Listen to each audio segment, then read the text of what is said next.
God, talk about lawyers behaving badly. We all know they're a bit slimy, but this guy takes it to a whole new level. John Abou Haidar has been banned from practicing law after he sent sexually explicit messages to colleagues. This was not your bog standard dick pic to a lawyer. Started in September 2019 when John wrote about his fantasies to a male and female colleague who promptly reported him to the Legal Services and Complaints Committee. In John's defence, he said, and I quote, "I have a foot fetish." I like feet. I do not know why. And he went on to say, and I quote, "I have a very submissive sexual nature. I do not hide from this." A lawyer who likes to be dominated. This guy is a low-rent Chuck Rhodes.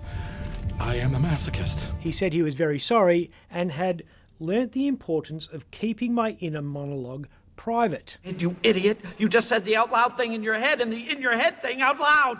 If only he had. A day after acting all contrite, he was back sending pervy emails to his mates. He's incorrigible. "I imagined you dominating me and using my mouth as an ashtray," he wrote. Before adding, "I like to pervert your heels and fantasise many times that you would trample me under them."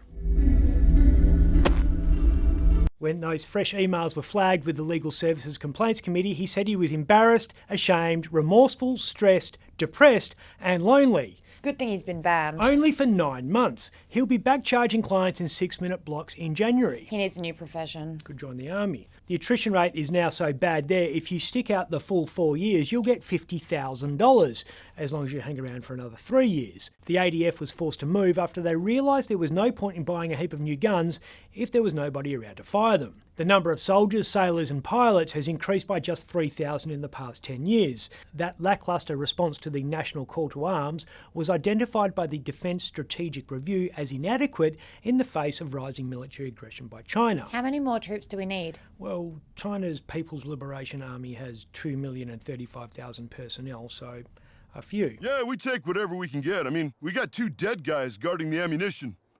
Basically, we're going to have to take anyone that can carry a gun regardless of how dumb they are. Like the dumbest motherfucker that ever lived. It's a lot of money. $50,000 and a bump to your superannuation, although you don't need to be in the army to get that last bit, thank God.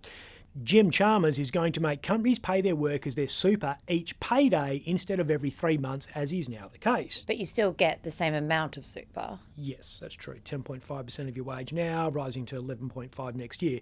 But because it's going into your super fund earlier, you get more interest. The government reckons it'll mean a young worker will have $6,000 more in super when they retire.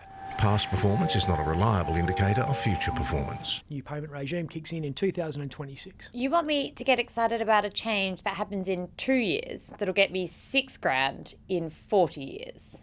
Well, I didn't say it was going to mean you were living all Logan Roy. Oh, f*** off. Or even Alan Joyce. To announce the... Get the heck. Alan's hanging up his flying goggles after 15 years as CEO of the world's safest airline. Qantas? Qantas never crashed.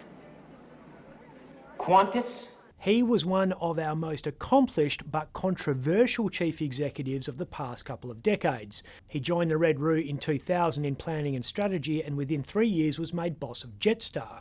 5 years after that, he was appointed chief executive of Qantas, one of the most coveted posts in Australian business. And then it all got a bit sketchy. Oh, yeah. In 2011, he was mired in an ugly industrial dispute with his workforce, and before you can say... he grounded the entire fleet. We are grounding the Qantas fleet now.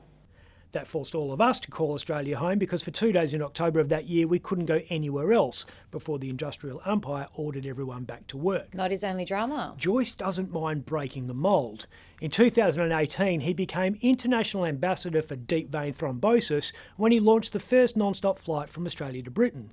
That was a year after he became International Ambassador for the Cheesecake Shop when he copped that pie in the face for supporting same-sex marriage. The meringue marriage martyr behind the pie was Tony Overhew, a devout follower of a loving faith that's inclusive of every single type of heterosexual Christian. In 2021, Joyce became International Ambassador for Tin Ears when he blamed passengers for the endless chaos at post-COVID lockdown airports around Australia. I think our customers are not match fit. He's been under pressure to quit ever since then, and his critics have finally got their wish. Qantas Chief Financial Officer Vanessa Hudson has just taken the job. If only we could get rid of Philip Lowe. RBA boss is in Perth and has just pulled the trigger on an 11th interest rate rise. He's now as popular as an airline executive making millions in bonuses while customers search for their lost luggage, and slightly less popular than a lawyer with a weird thing for feet. Unless that's your thing, and if so, great. I'm Ben Harvey. For more update, click the subscribe button below.